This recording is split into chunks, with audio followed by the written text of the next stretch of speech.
Hello everyone and welcome to Earp Sister Feels. This is our episode number 24. My name is Kevin Batchelder and on this video I'm going to be covering the episode titled The Other Woman, which is Season 3, Episode 10. Welcome to the video everyone. Appreciate all of you checking it out. Newbies and longtime viewers alike. We've been having a blast as I do my rewatch of the first 3 seasons of Wynonna Earp here.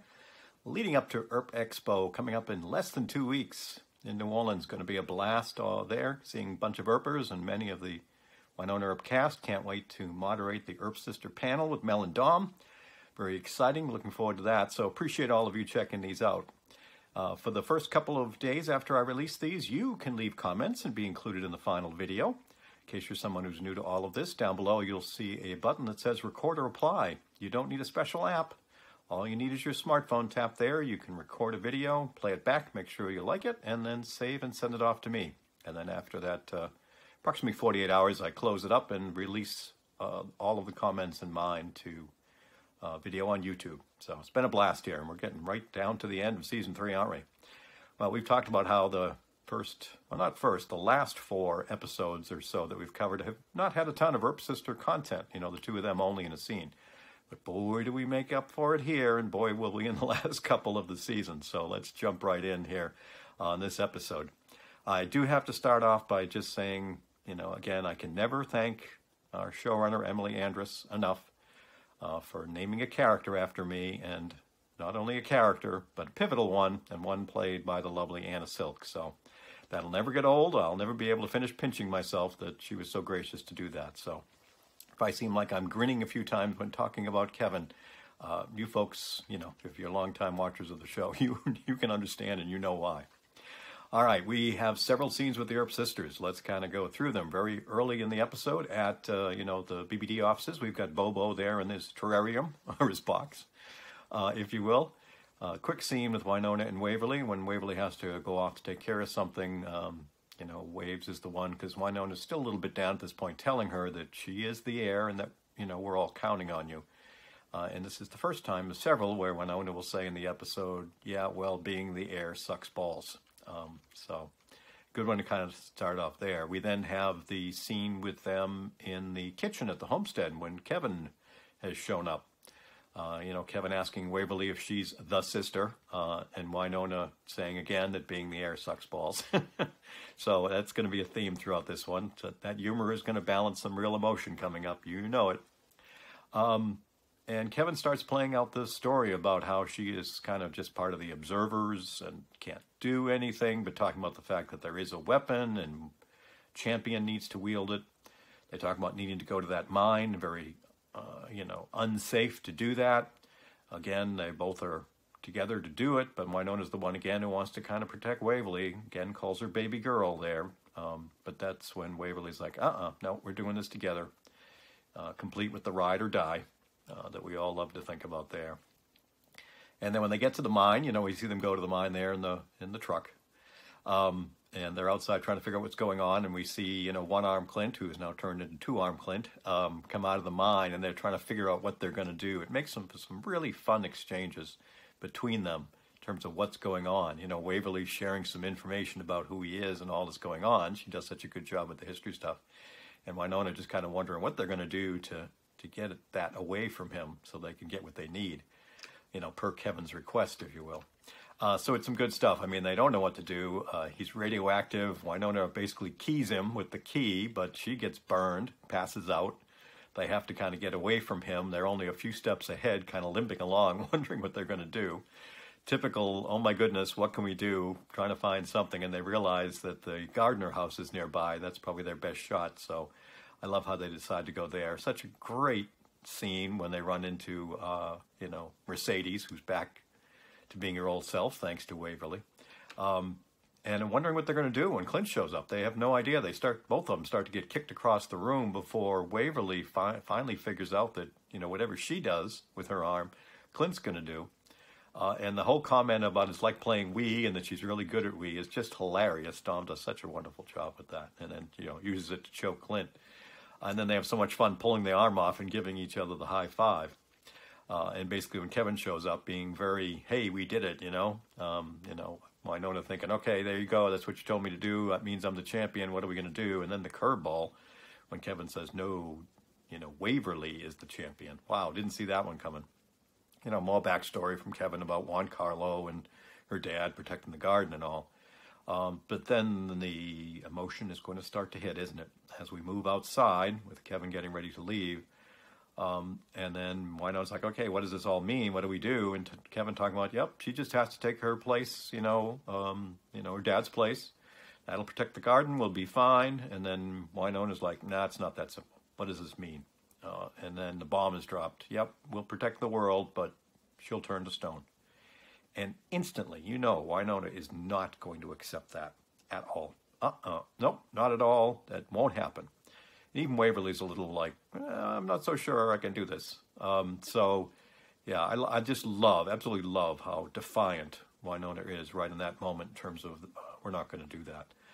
Kevin gets all huffy and storms off about the millennials and what they need, not doing what needs to be done. But obviously this is big stuff. And then we close out the episode with certainly one of the most emotional Earp Sister scenes in the entire series. No doubt about that. And again, it kind of mirrors what we saw at the end of the last step with the two of them together sitting on the floor in front of the fireplace there at the homestead. And Waverly's the one trying to talk to Wynonna about, hey, well, if it was you, we know you'd sacrifice anything. But Wynonna is like, no, I just, no way. There's just too much bad going on. This just can't happen. It's so unfair. We get another baby girl mention, and if you're not already losing it like me, when Wynonna just is ugly crying. I mean, look at those tears. I mean, look at the great job Mel does.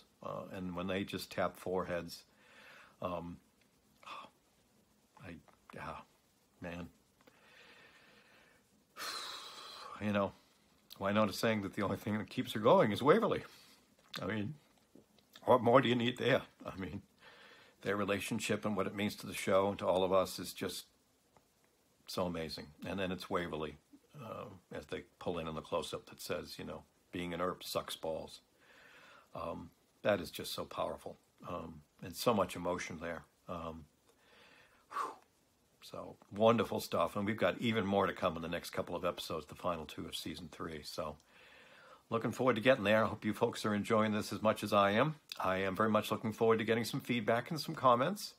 Again, folks, everyone, and I do mean everyone, is invited to send in a video. We have some folks who are kind of regulars who love to do it, and that's awesome. But anyone can do it.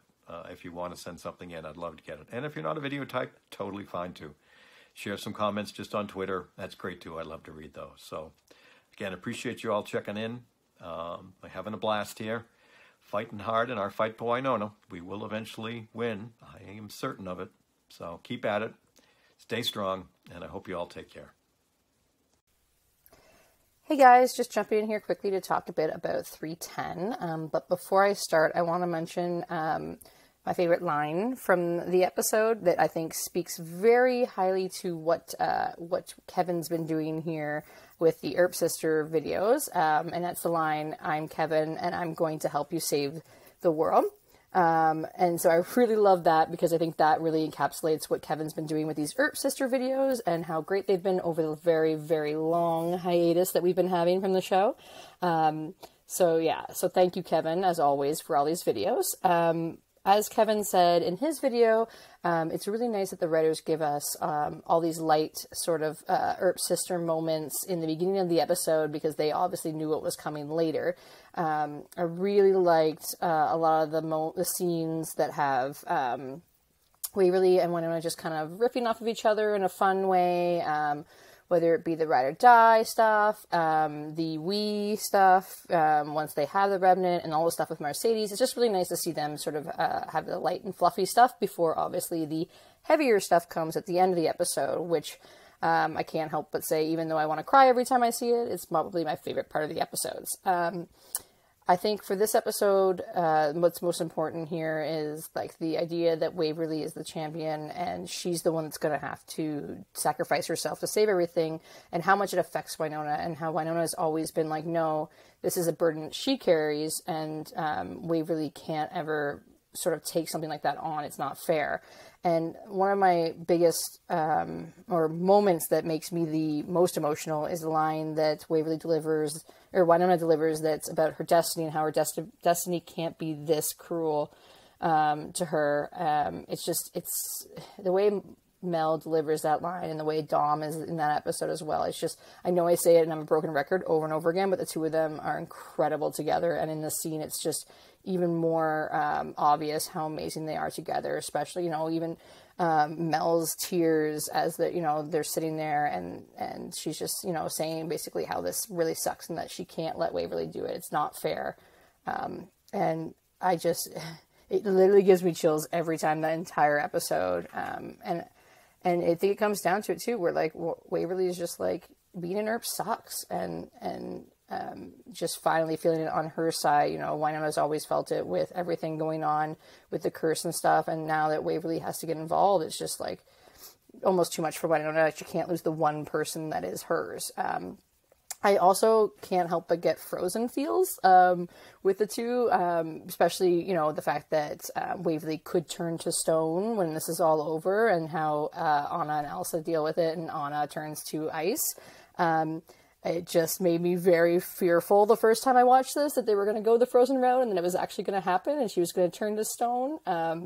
And so, yeah, it's an incredible episode. The two of them are amazing, and I could honestly keep talking for hours about it. But yeah, so anyways, enjoy, guys. Hi, everyone. Going to talk about the Earp sisters for 310. This is a very, very emotional episode for me, and I'm going to try not to cry. So yeah, that first scene that we get from them, Waverly's trying to talk to Wynonna and tell her she's worried about her, and we kind of see Wynonna. I think she even says, I just need to get away. We see, quite often, and especially episodes like this, that journey that Wynonna goes through with not being able to share, in the beginning, and then throughout the episode we see, her share bits and pieces, and then to the end where she really opens up with really only Waverly, the way that she does. And so moving on, kind of the kitchen scene with Kevin and Waverly and Wynonna. I love the misdirect that we get with Kevin telling them that it's the weapon is a magical arm. I mean, it obviously leads to the storyline for this episode, and it leads to a lot of fun comedic bits, and we get to see Waverly and Wynonna really bonding, and Waverly with a gun is always a fun time, right? Even though they're in not the best circumstances, they get to bond, and it's those are the moments that I really like to see. And throughout the whole series, we see Waverly like struggle with wanting to do more and to be more, and now we finally, we get that with Nicole, or with Kevin telling them that she's the champion, and she's the one that has to do the thing to save everyone. And I really love the way that they wrote and filmed the reveal of that, with having Nicole, Jeremy, and Robin in one space figuring it out, and then seeing Wynonna figuring out, and that kind of echo of who Bolshar is was really, really cool. And then kind of getting to the more emotional stuff, outside, Kevin telling Wynonna that the price that Waverly is going to have to pay, and that line that Kevin says, "Isn't one life kinda," and kind of trails off, and then Waverly saying, "But it's still mine." We know what Waverly will do, but in that moment, seeing her question it, because it is her life at stake, was very real, and a reason why, I'm so invested into her character and these characters, is because we get to see them in these situations and see that it's okay to be selfish and to express that. I mean, it's her life, right? We end this episode, like the last episode 9, with Wynonna and Waverly sitting by the fireplace. This scene is one of my top emotional, makes me cry every single time Earp Sisters moments. It's also one of the realest scenes that we see with Wynonna showing and telling Waverly how she's feeling and telling her that she's going to be selfish and it's all for Waverly. The whole series we see Wynonna hide her feelings with everyone but Waverly. And on Wynonna telling Waverly that she's the one thing keeping her going and that she's the light means so much to me. I lost my little sister 4 years ago, and I mean, until seeing this series and their relationship, I was, struggling with the whole past of that. Seeing Wynonna express that she will fight for Waverly no matter what, and it hits really close to home with my my past with my little sister, and the embrace with their foreheads together and seeing the teardrop from Wynonna, it breaks me every time. These two and their relationship are the heart of the series, and I want to thank Emily and the writers and Mel and Dom so much for this.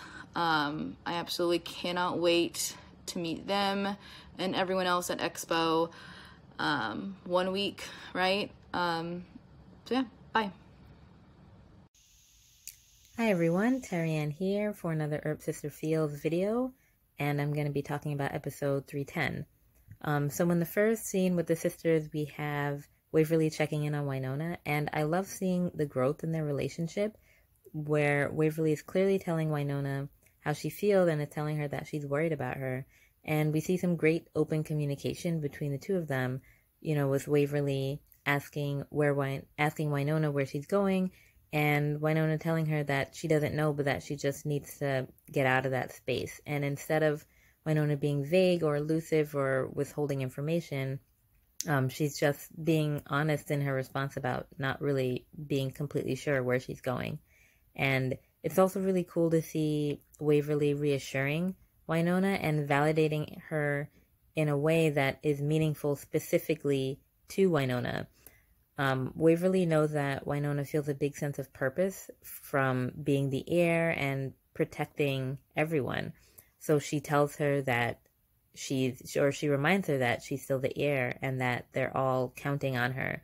And she doesn't do this to put pressure on her, but to reignite her spark in a way that will make her feel validated. So I just thought that was a really cool moment there. And the other scene that I really liked was the scene in the kitchen with everyone's second favorite Kevin, of course, with them all talking about retrieving this secret weapon.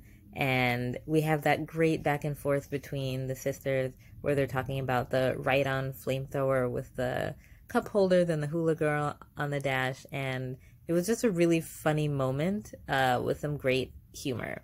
And it was just really nice to see Wynonna and Waverly working together, or agreeing to work together as a team without too much hesitation, and seeing them count on one another to be ride or die. And the rest of this episode is just great comedy with, the different teams working on their respective cases. And I love seeing Wynonna and Waverly working together from start to finish on a case. And they work so well together, and their styles complement each other. And it felt a little bit like the 07 episodes with the Winhot pairings, because I found it so funny and ridiculous in a great way, like I do with the 07 episodes. So that was a great callback to that. And I definitely laughed out loud several times watching all of the Earp Sister antics. And then, of course, we have the big Earp Sister scene at the end, where we see Wynonna go full swing into Big Sister Protector mode.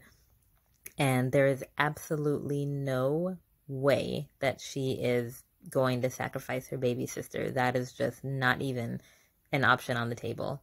And, you know, no matter what the stakes are, even if it means saving humanity, that's just non-negotiable to sacrifice Waverly. And the fate of the world comes second when it comes to protecting Waverly. And it's such a touching scene between the sisters when they're back at the homestead in front of the fireplace, when they're on the floor, and they're just sitting on the floor together, and they're crying and contemplating how to move forward now that they are faced with this impossible choice of sacrifice. And it's acted beautifully by Mel and Dom. And we just feel all of the heartbreak and the fear of Wynonna on the verge of losing the most important person in her life, and, you know, failing to protect the person that she loves the most. And we see Waverly trying to come to terms with this impossibly difficult choice that she has to make, while still trying her best to be the light for Wynonna and encourage her sister to keep going. And the emotions are so raw and so full and so charged in this scene, and yet everything is so still and quiet. You know, we can hear Mel's voice breaking as she's giving this speech to and about Waverly. And, you know, the two of them, they're just crying and holding each other and spending these potentially last few moments together. And it's just a beautiful, heartbreaking, bittersweet and powerful moment between these two women, between these two sisters. And this is why we love this show, for moments exactly like this that make us feel something. And it's just something really special to all of us. So, of course, we're going to keep fighting for Wynonna for as long as it takes. All right, I'll see you guys around. Bye. Oh, oops. Repeat. Love the show. Sorry. Again, new at this. I didn't realize it wasn't recording because I'm a giant idiot.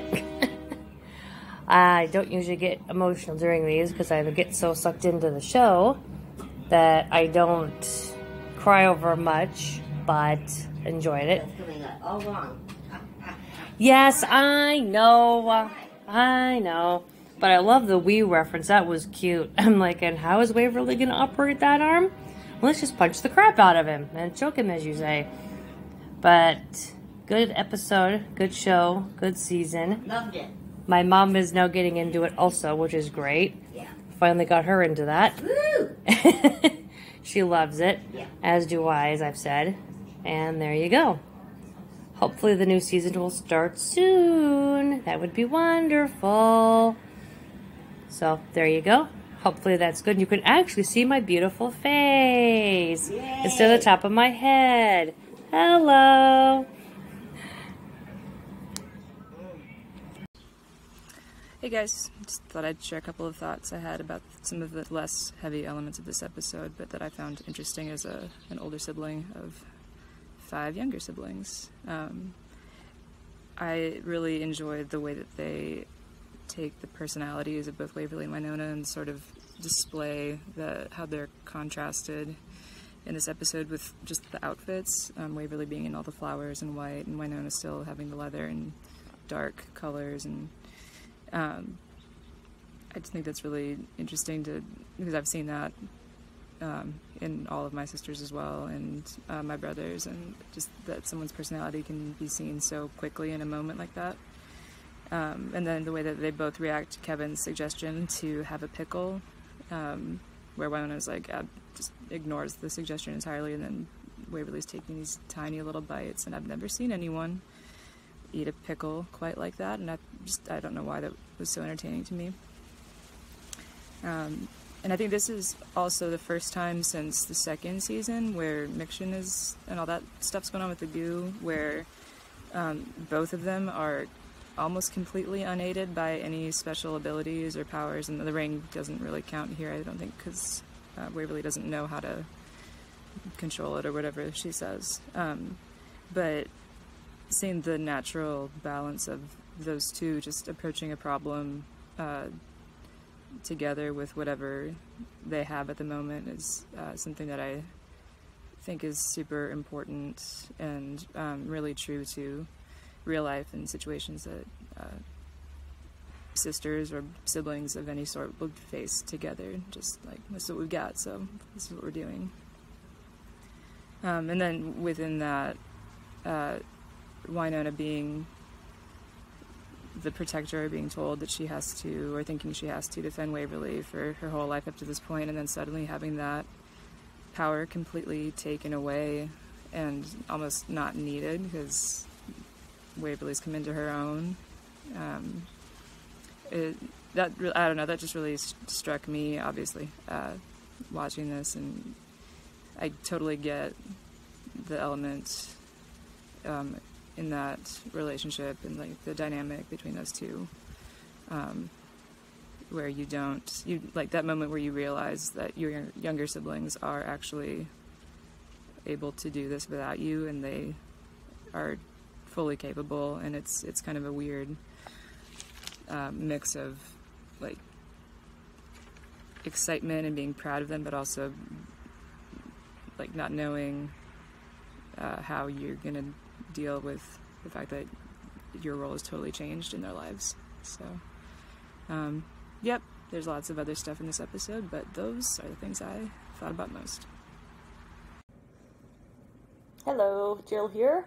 So yeah, 310. What an episode! What an episode! You know, as I rewatched this, what struck me the most, because there were a lot of Earp sister scenes in this episode, and it struck me again, I should say, that they just run the gamut of making you laugh out loud and making you just have so much fun, because they have so much fun together, and it's just an adventure, and it's heroic, and it's just fun, and then just devastatingly emotional, and makes you feel all the feels, and they take you from one extreme to the other in a very short amount of time, and this episode was another prime example of that. I found it interesting. When I did the rewatch, I really paid attention to what Bobo said at the beginning of the episode, because he spoke to Wynonna and he spoke to Waverly. And to Wynonna, other than the we must increase our bust joke, he said hope is gone. That's what he said to Wynonna. Hope is gone. And to Waverly, he didn't have a lot of mysterious things to say. He basically gave her the clue or a hint of how to find Maeve, who has this book that might help them defeat Bullshower. So he kind of gave her a way to save the world by pointing her towards Maeve, and just told Wynonna all hope is gone. And it's sort of interesting foreshadowing at the very beginning of the episode there to what it's going to be like at the end of this episode, where Waverly looks like she could save the world, but to Wynonna, Waverly saving the world is equivalent to all hope being gone, because it would mean losing Waverly as well in the process. So and in between those first scenes with Bobo and the very almost final scene with the two Earp sisters, we've got this wonderful adventure they went on with in the kitchen with the pickles, and them just they knew this was dangerous, but Waverly was all gung-ho, and Wynonna was like, I don't know, but then she's getting by this time more and more okay with Waverly coming along, and they were ride or die, and there was smiles, there was hope. We can go do this if we do this together.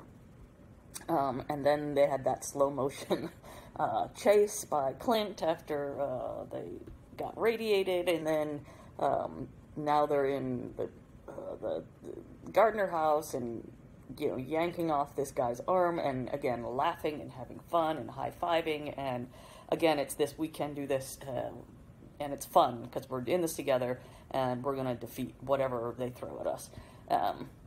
And then Kevin, Kevin comes in and throws this, like, oh, hey, no, Wynonna, it's not you and a sidekick, it's Waverly. She's the one. And the fascinating thing is, this is the one thing Waverly has wanted to be the entire season. Not the entire episode, not the entire season, sorry, the entire series. From episode 1, she has wanted to be the special one. She wants to be the one that breaks the curse. And now she's faced with, hey, you're the special one. Congratulations. And she's going, maybe this isn't all it's cracked up to be, being the special one. And I sort of wonder, I hope they get her out of the garden so we can maybe explore if, she's got some more different respect for what Wynonna's been going through now that she's been in that position, but we'll see. And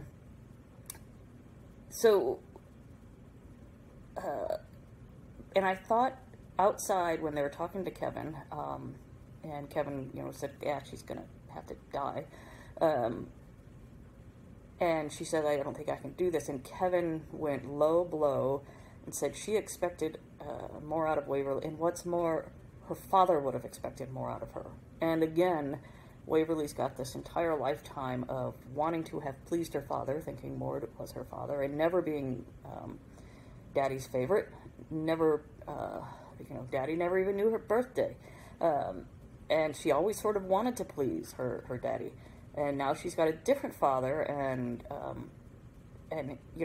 has to think, golly, I'm now disappointing yet a second father that I didn't know I had until recently. So it's kind of a low blow, but on the other hand, it seemed to have struck a chord, because the next scene is Waverly saying, okay, I have to do this. And Wynonna going, oh, hell no, you don't. And I wrote out something soon after the episode aired, and I will link to it when this gets published, about the contrast between this final scene in 209 and the final scene here, mostly about how 209, it was very warm, the fire was lit, they were laughing, and in this one it's very cold, there was no fire, and obviously they ended up crying. And again, it's sort of the lack of hope. At the end, in the end of 209, there was hope. At the end of 210, from Wynonna's point of view, she even said, Waverly, you're the light. Her world can't exist without Waverly. And yeah, I haven't watched it without feeling little stinging behind my eyes. So, 2 more episodes, hard to believe. Thanks for doing this, Kevin. It has been so much fun, and I cannot wait to see you in New Orleans and see the Earp Sister panel after we do one more of these. Okay, thanks. Bye.